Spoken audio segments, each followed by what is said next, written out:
Hey YouTube, this is Eddie's Tech Talk, and today we're going to unbox the Microsoft Surface Pro. This one is a bundle with the type cover, and that's the only way that I recommend buying the Surface is with the type cover. For those of you that don't know, the Surface Pro is a tablet computer made by Microsoft, but it has the full internals of a laptop inside. So it really brings the laptop form factor down to an even smaller I suppose form factor. That form factor gets even smaller, but it doesn't come with a keyboard. Usually, that Surface usually is only this piece, and that retails usually the base model, which is what I have here. Usually retails without the keyboard for around $900, but right now you can get both the tablet and the keyboard for $800 now around the holiday season, holiday 2018. So let's take a look at it now. This is actually my second Surface that I have. The first one that I had a slight scuff on the, not on the box, but on the actual unit right about here. And there's also a dead pixel in the screen, so I had to go return that. So watch out for some quality control issues with your Surface like I had with mine. This is the second Surface. Let's hope that it's quite a bit better. But again, Surface computer, if you're familiar with the line, this is just a refresh. We'll go over the specs here as we do the unboxing. So Surface Pro branding, we can see some glare there. With the type cover, again, that's the only way I recommend buying this. This is really a productivity geared machine for professionals, and I'll do a sequence of videos on some of the pro features embedded within the Surface. But again, buy it with that keyboard, and if you can, buy it with this Alcantara fabric keyboard, and we'll get into that as we open it up. But along the bottom here, we just have some Microsoft Surface Pro branding, and then with the type cover, just to let you know that this is the bundle where it's all in the same box. On the back here, we're going to know that this is the 8th Gen i5, which is a big upgrade. Now, if you might look and see some deals on the Surface Pro 5, the last gen model, that has a 7th Gen Intel i5 in it. Starting, it actually starts at the M3, but I suppose the mid-tier model has the i5, but that i5 is dual core, and this is quad core. Some of you might know what that means. For those of you that don't, this essentially has 4 ways to simultaneously do processing power, whereas the i5 in the older one only has 2 ways to do this multi-threaded processing power. So you're getting definitely a performance improvement with the 8th gen, which I think is significant. If you're not doing a lot at once, if you're not doing a whole bunch of stuff, maybe not, but I think it's significant enough to buy the newer version. This is only the 128 gigabyte version, which I'm concerned about. That's the real drawback of the base model. I think 128 gigs, even though it's an SSD, and it's fast, it's just there's not a lot of storage there. 8 gigs of RAM, which is plenty, I believe, for most people. Again, with the type cover, just some other information on the back about what's in the box. Nothing particularly interesting. So let's pop this boy open here. Shout out to the unboxing knife, trusty unboxing knife.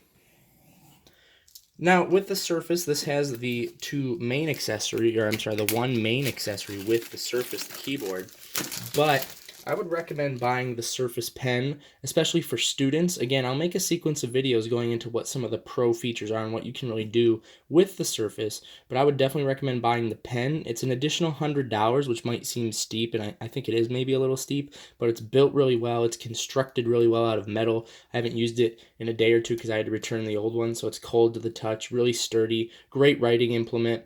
Especially if you're a student or someone in a professional environment who likes to take a lot of notes, getting the pen, I mean, it's worth every penny that I've paid for it and more. It's just increased my organization, some of my productivity. I can highlight slides a lot better now and work off that just so much better. So Surface Pen, shout out to the Surface Pen, but that's not what we're here unboxing. So let's get to it.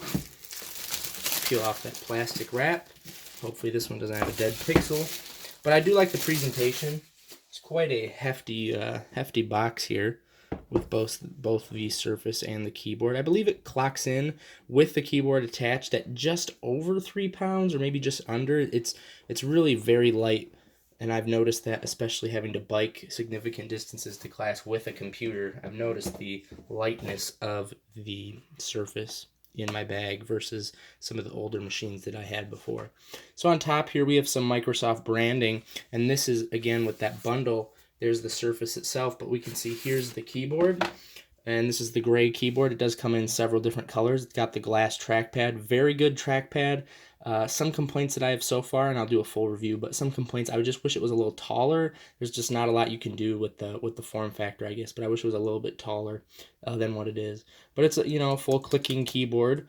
Nice keyboard, good travel, those kinds of things. And the fabric, that's really what makes this. Just kind of listen to that. You get this really nice soft textured feel. It actually feels different here on the front than it does on the back. So a really interesting feel, and it's just really nice to rest your palms on and type. Definitely worth the added money to get something like the Alcantara keyboard over. I think they still just have a kind of a rubberized plastic one. But this is definitely worth, I think it's an extra $30. I believe if you buy this separate, it's $130, which is steep. But it is a good deal, I think, to get the Surface this time of year for that $800. Here is the machine itself, and then there's my reflection. The plastic kind of just tells you what's what. Hard to see in the glare, I'm sure. But if we flip over to the back, we're going to get that Microsoft branding. Here's the kickstand, the hinge, camera, microphone, those kinds of things. What else do we have in the box? Really nice presentation. I'm always a sucker for good presentation. My dad was a packaging major. I know several packaging people. This is really your first impression of the product. Those of you that have watched my content for a while know that I really value that, because this is really your first impression of what you're getting. Within this envelope here, we have Microsoft Surface Pro. I think this is like a quick start guide. Nice diagram there, kind of just telling us what's what. Getting started guide, plug it in, and then battery health, which is really nice. I made sure to note that in the old one. We have Windows Hello here as well, but the battery health is really nice.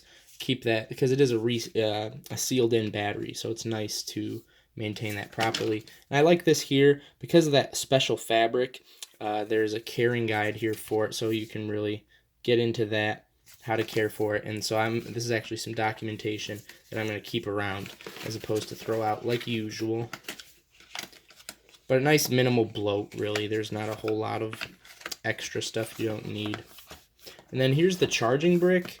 I'm not the biggest fan, but it's not some really bulky something or other, so I suppose we'll take what we can get. Really, really, really short wall adapter, but luckily on the other end of the charger, we have a pretty lengthy cable here to make up for it. The power brick itself, it's okay. It's a fair size. What is nice is there's a USB port, so you can charge a phone or something else at the same time.